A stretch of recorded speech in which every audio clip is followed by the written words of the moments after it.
Kids ang tungo ko, tagapagligtas ko, sundalo nga ako. Pag-aaral ng Biblia, salita mo'y mangunguna. Oo, ako ay bata pa, Jesus, ikaw nag-aalaga. Mahal ko nga ang araw na to, dito nagpupuri ako. Musmus man ang tingin nyo, sa salita ng Diyos ay seryoso. Jesus ang buhay ko, sa J12 Kids ang tungo ko, tagapagligtas ko, sundalo nga ako. Isa pa!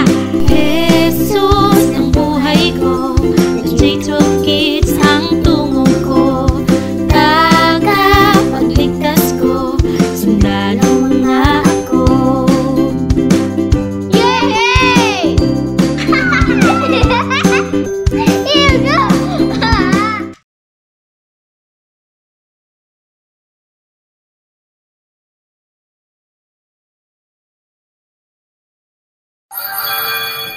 Hi everyone! Welcome to J12 Kids! And to Light TV, thank you for being a channel of blessing to us in spreading the Word of God. And to our dear parents, we have prepared more fun and activities for you and your children. Always remember Proverbs 22 verse 6 says, "Train up a child in the way that he should go, even when he is old, he will not depart from it." And today, we want to invite you to take a selfie with us while watching J12 Kids. And don't forget to tag us at City Sanctuary and El Shalom Church using the hashtag J12Kids, hashtag J12Kids at Light TV PH, and hashtag Light TV PH. Is that good? Ayos! And right now, we wanna go to our story. But before that, let me introduce myself.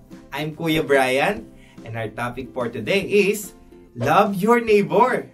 And our memory verse in Mark 12 verse 31a, it says, "Love your neighbor as yourself." Ulitin pa natin. In Mark 12 verse 31a, it says, "Love your neighbor as yourself." Alam ko, excited na kayo para sa ating storytelling ngayong araw na ito. Handa na ba kayo? Ayos! Eto na sila. Pakinggan natin sila.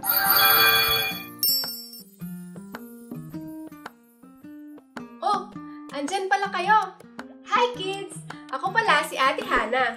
Kamusta kayo? Ako, gumagawa ako ng assignment ko. Ang dami ngang tanong pero isa na lang yung hindi ko pa nasasagot. Share ko lang sa inyo ha. Sabi sa tanong, was there a time when you helped someone? Share your story. Sabi ng assignment ko, meron daw bang panahon na tumulong ako sa iba? Ikwento ko daw. Meron nga ba? Alalahanin ko nga. Kayo kids, habang sinusulat ko yung assignment ko, alalahanin nyo din yung time na tumulong kayo sa iba. Tapos, ikwento mo sa katabi mo. O sige, sulat ko lang yung sagot ko ha.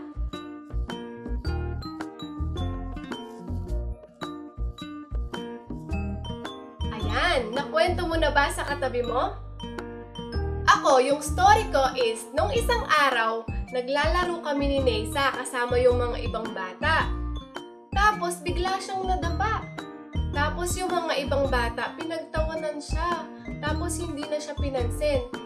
So, yung ginawa ko, tinulungan ko siyang tumayo. Tapos, umiiyak siya, pero sabi ko sa kanya, okay lang yan. Yon. Kayo, ano yung mga sagot nyo? Yan, tapos na yung assignment ko. So, ready na ba kayo sa story natin ngayon? Excited na ba kayo? Tara, simulan na natin!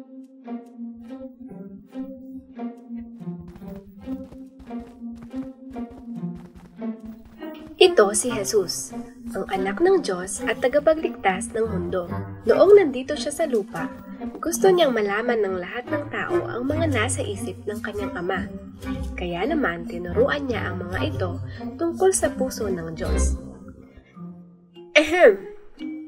Isang araw, isang dalubhasa ang tumayo at nagtanong kay Jesus, "Jesus, Ano ang dapat kong gawin para magmana ng buhay na walang hanggan?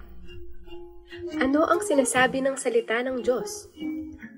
Ibigin mo ang Panginoon ng buong puso, buong kaluluwa, buong lakas at buong pag-iisip at mahalin ang iyong kapwa tulad ng iyong sarili.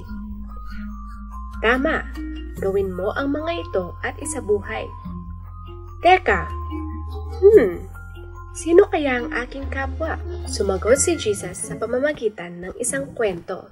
May isang taong naglalakbay mula sa Jerusalem papuntang Jericho, ngunit ito ay inatake ng mga magnanakaw.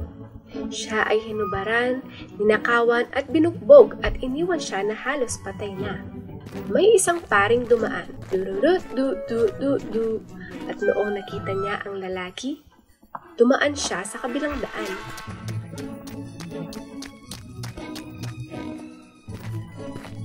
La la la la la la la. Wow! Isa pang tumutulong sa gawain ng simbahan ang dumaan at nakita ang lalaki. Tulungan mo naman ako. Iniwan niya ito at dumaan rin sa kabilang daan. At may isang Samaritanong dumaan. Ayaw ng mga Heswita ang mga Samaritano. Mababa ang tingin nila sa mga ito at ayaw nila itong kausap. Oh kids! Dalawa na yung dumaan pero wala pa rin tumulong dun sa lalaking binugbog. Ano kayang gagawin ng Samaritano? Tutulungan kaya niya? Well, ituloy natin ang kwento.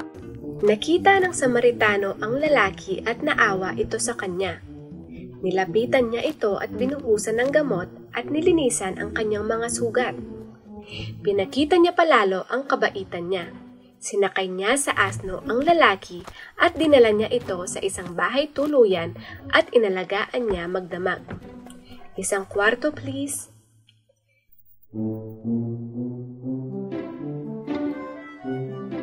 Kinabukasan,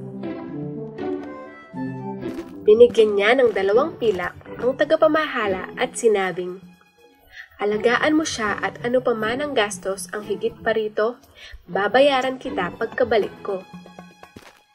Ngayon, sino sa palagay nyo ang tunay na naging kapwa sa taong nasaktan at nanakawan ng mga tulisan? Yung nagpakita ng awa at tumulong sa kanya. Tama, kung ganon, humayo ka at ganon rin ang gawin mo sa iyong kapwa. Oh kids, nag-enjoy ba kayo sa ating story? Yung pari na nakakita, hindi niya tinulungan yung lalaki. At yung pangalawa naman, hindi rin siya tumulong. At sa wakas, may isang Samaritanong dumaan. Tumulong ba siya? Tama!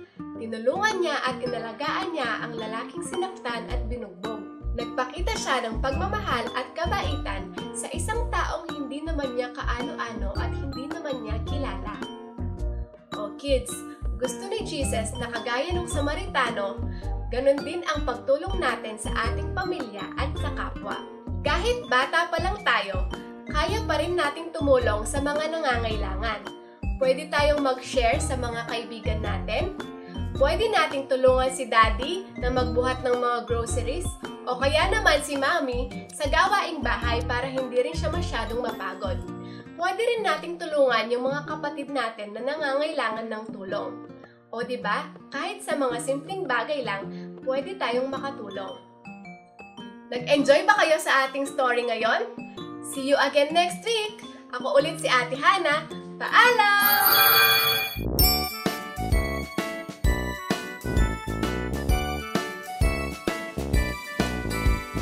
Love, la la la la la, love your neighbor as yourself. Love, la la la la la, love your neighbor as yourself. We gotta show a little kindness, show the world we really care. Let the love of Jesus find us, singing His love everywhere.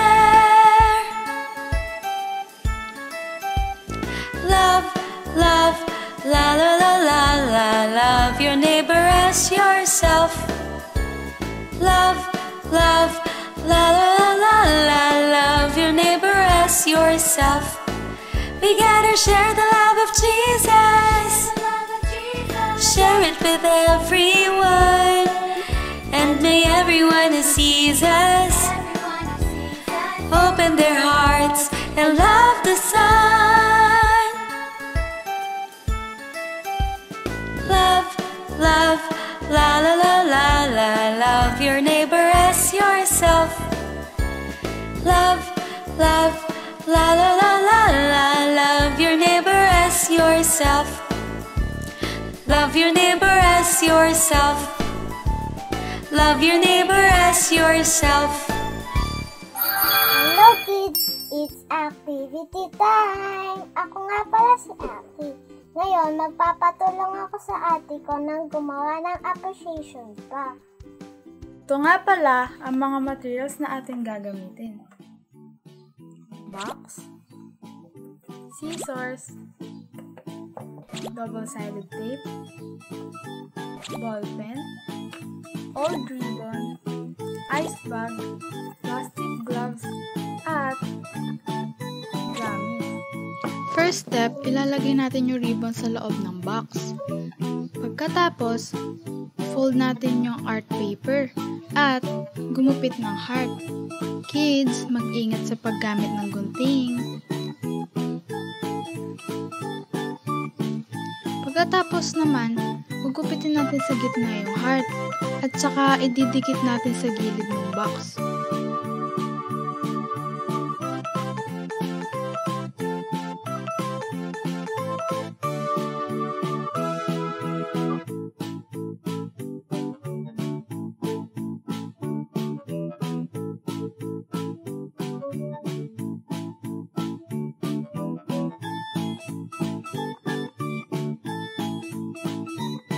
Ayan, nadikit na. Gugupit naman tayo ulit ng isa pa.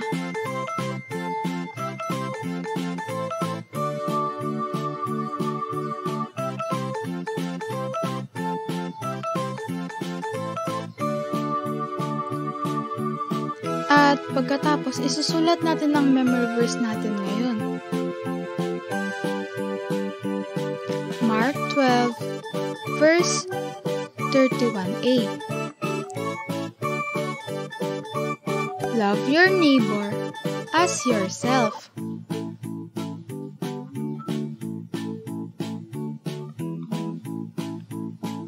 Tapos, iro-roll natin ito.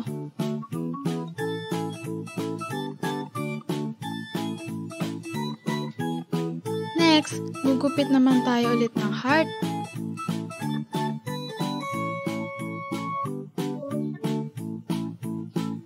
Tapos, isusulatan natin ito ng thank you for being a good neighbor.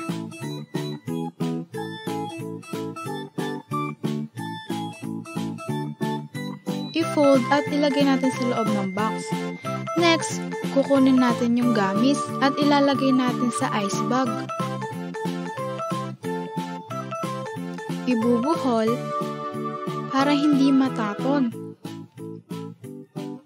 At gugupitin yung excess na ice bag. Ilalagay natin ito sa loob. At ayan, tapos ang ating activity. Bye! May this activity remind us to love our neighbors. See you next week, kids! Bye! Hello everyone! Welcome to J12 Devotion with Destiny.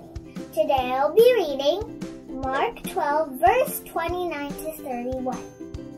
Jesus answered, "The most important is, Hear, O Israel, the Lord our God, the Lord is one.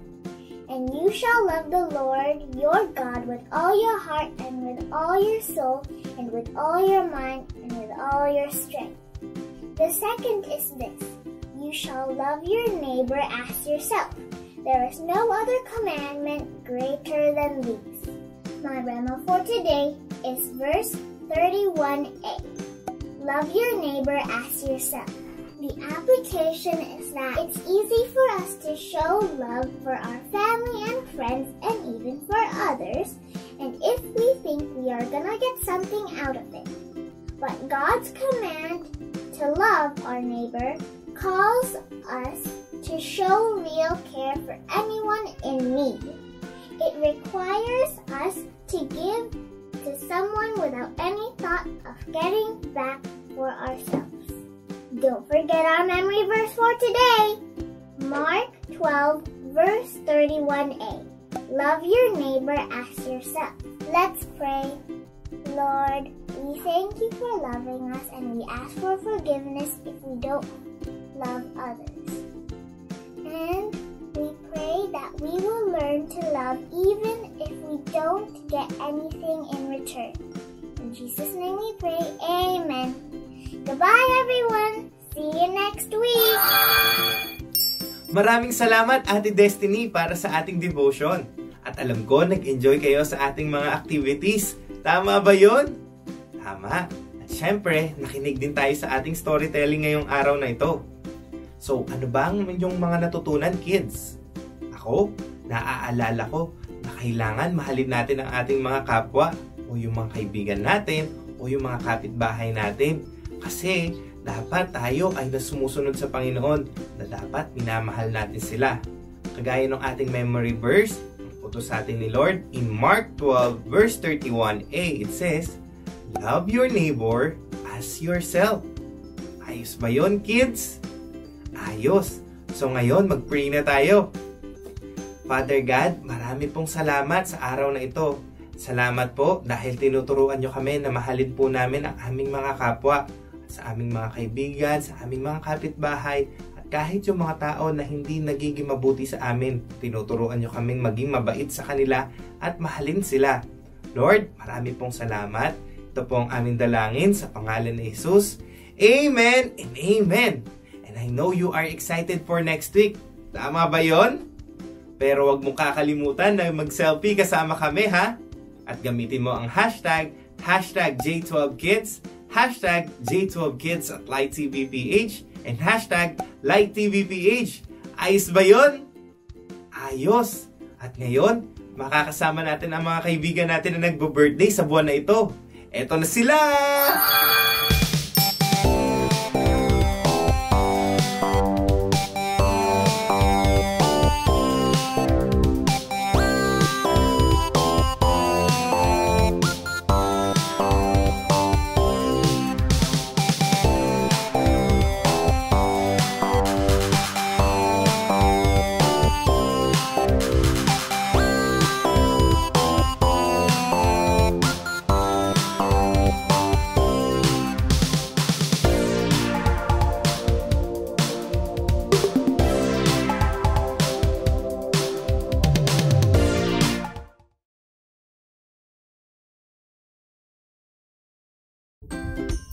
Thank you for tuning in with us here at J12 Kids.